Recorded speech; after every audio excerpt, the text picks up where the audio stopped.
Welcome back to the Sports News Analysis YouTube channel, where I'm always breaking down the hot sports topics of the day. My name is Mike. This is your game analysis and recap for game number 3 of the New York Mets 2013 season from April 4th, 2013. The Mets lose an afternoon game today at Shea, 2-1 to the San Diego Padres to conclude a 3-game series to start the season here. The Mets moved their record 2-1 after a game where, look, they were flat with the bats, to make a long story short. 14 strikeouts for the Mets as a team. They didn't get one hit with runners in scoring position. Their only run came as a result of a John Buck home run in the bottom of the 9th inning. Buck continues his hot start on a side note. But other than that, disappointing game offensively. You had to be encouraged with the outing you saw from Dillon Gee today. Dillon Gee, the Mets starter, 6 1/3 innings, 3 walks, 4 strikeouts. All right, and it's a game where he didn't have his best stuff early, but he sort of battled through that 6 1/3 innings, more than keeping the Mets in the ball game. 1 run for the Padres was scored in the 4th inning on 3 straight hits off Dillon Gee, and then a run was scored in the 8th inning off Jeurys Familia. Sort of a situation where he walked a guy, allowed a single, and then allowed a wild pitch to score the eventual winning run for the San Diego Padres.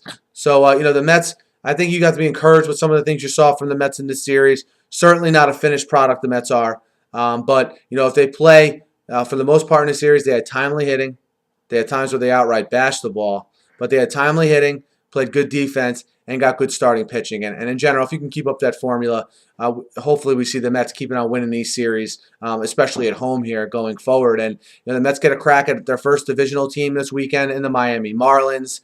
A team that they're very much either the equal to or better than coming into the season, certainly. I'm probably being a little bit, I don't want to say pessimistic, but I'm probably being a little, the Mets are probably, should be better than the Miami Marlins, considering all the payroll they shaved, the difference between the team they had this opening day and last opening day. So maybe I'm just a Mets fan who doesn't want to believe things until I see them, which has been the case here certainly for a long time. But look for the Mets to come out strong against the Marlins, to build on what they did here against the San Diego Padres to start the season. But, if the Mets can get another 2 out of 3 here against the Marlins, go to 4-2, I think all Mets fans would sign for that right now. But we'll see. But the story for today, guys, was a lack of hitting.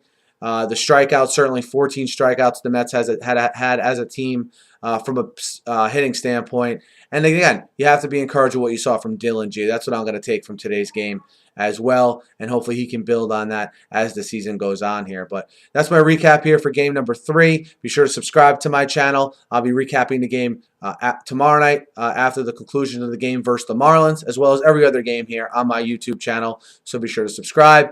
Be sure to check out my other videos. And thanks again for listening, guys, and have a great day.